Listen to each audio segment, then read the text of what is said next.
Welcome, my friends, to It's Vinylly Mine's final countdown. Merry Christmas to everyone. And I thought, how appropriate is it to for Christmas to look at a vinyl that it takes place during a Christmas break, right? This was the kind of an indie hit for a lot of people, namely because of Paul Giamatti, and I'm of course talking about the Holdovers. And so today we are looking at the vinyl release of the soundtrack to the Holdovers. It is from various artists as well as composer Mark Orton. Now this is from Backlot Music and Focus Features, and there's no number with this one. It's really weird, but it was released last year, November 10th, 2023. So yeah, very excited to drop down and take a look at this. I loved the needle drops and the whole 70s vibe they tried to do with that film to capture it like it was a lost 70s film, and I think they accomplished that. And that went into this soundtrack engineering and design and the picks that they did for the needle drops and that, which we'll get to in a little bit. But first, let's drop the needle right now and take a look at this release. So here we are, the Holdovers. Again, I really enjoyed it last year. Maybe not quite as much as a lot of people, but Paul Giamatti was worth it to watch alone. And I love the retro cover for this, making it feel like it's vintage. I mean, they went all out with that feeling of being from the 70s, including this with this wonderful artwork that is kind of more like a watercolor painting, that the way some of those covers were done back then. We've got featuring the Allman Brothers Band, Tony Orlando and Dawn, Shocking Blue Crew. Yeah, you got a lot of great various singers on here, and I love the title as well, the way it sticks out and just everything about it. But let's get Backblade going here and look at the rest of this gatefold soundtrack, shall we? Oh, very excited for this one. Made of solid vinyl, you can feel that already. So here we are with the Holdovers, and yeah, that's just wonderful art. Nice matte finish there. As far as the spine goes, oh, look at that. Even retro black on white.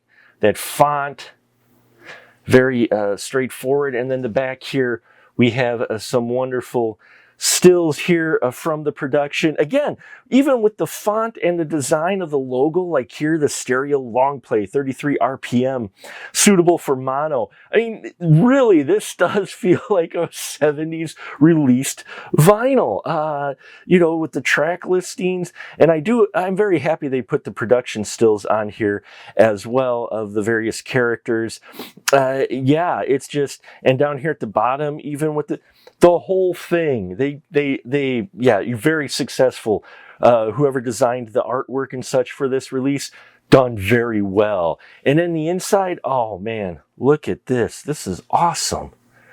This is awesome. Look at this. We've got about the Barton Academy policy. It gives a little synopsis of the situation here, the logo. You've got some more wonderful stills from the film that are made to look more like the artwork on the front of it. So you got one side that's clear here with the credits for those who helped produce this film and do some of the orchestral scores on here, score produced by Richard Ford and Mark Orton. So there you go.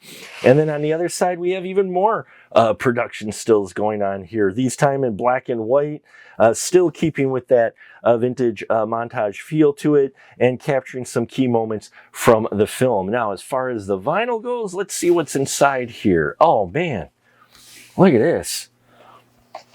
The first film, the first disc we get out, we've got a liner note here from Alexander Payne, the director. So that's awesome. I'm looking forward to reading that as I listen to this soundtrack. And here's side A listing here of the songs that we have on here, along with their credits of where they came from, and some orchestral tracks on here. So woohoo, they did that. And then side B, I love it. Again, more tracks on here, keeping with that vintage theme. And the other disc, let's look at that one. Same thing. production stills and credits here, track listing that we have here for side C with all of the details. Since it is a needle drop compilation, they have to give credit to the studios and such where these originally came from. And yeah, backlot music. And yeah, I can't, okay, I can't wait to get to listening to this. But what about the vinyl on the inside? Well, the vinyl on the inside, oh, nice.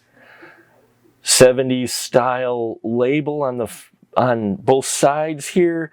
Black vinyl, it's solid. This is solid 180 gram vinyl, I believe. And yeah, that's solid. And I love the retro feel, and I believe the other disc is going to be the same way. We'll just take a look at that one really quick here as well. I'm always excited with new vinyl. And yeah, that retro feel still. So what we're going to do is going to listen to these tracks on here, let you know the quality of this pressing, and a little bit more of what went into the orchestral part of the soundtrack to the Holdovers. So stay tuned.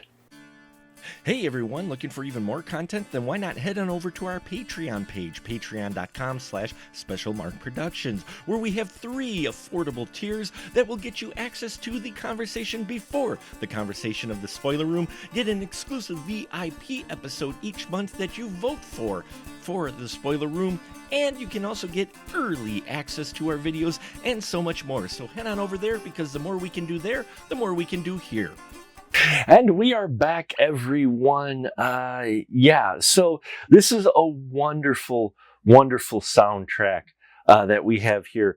It's a great collection of both classic 70s and 60s tunes and such. Just a great collection of various artists. Most of these tunes, if you probably have heard of a number of them over the years. I loved side C here because side C is just like a collection of all Christmas music.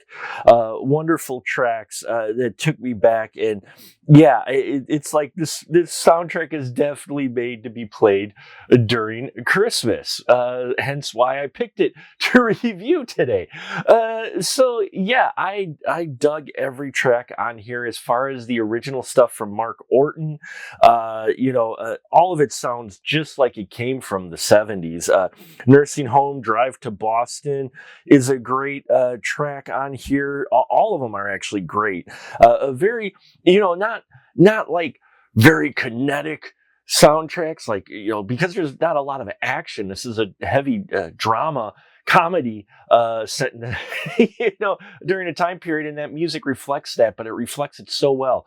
Apparently the director visited Orton in Oregon, where Orton's studio was, and they talked about the film setting in the 70s, and Orton actually chose several types of instruments and equipment that were used specifically during that time to create the sound design of the music so that it felt authentic for the 70s. So how cool is that for attention to detail? But yeah, the Holdovers is a great soundtrack, folks. It's got a great collection of both instrumental and various artists that I think you'll very much enjoy, especially if you like your music from the 70s. So there you have it. Thank you so much for watching. I hope everybody is having a safe and wonderful holiday out there.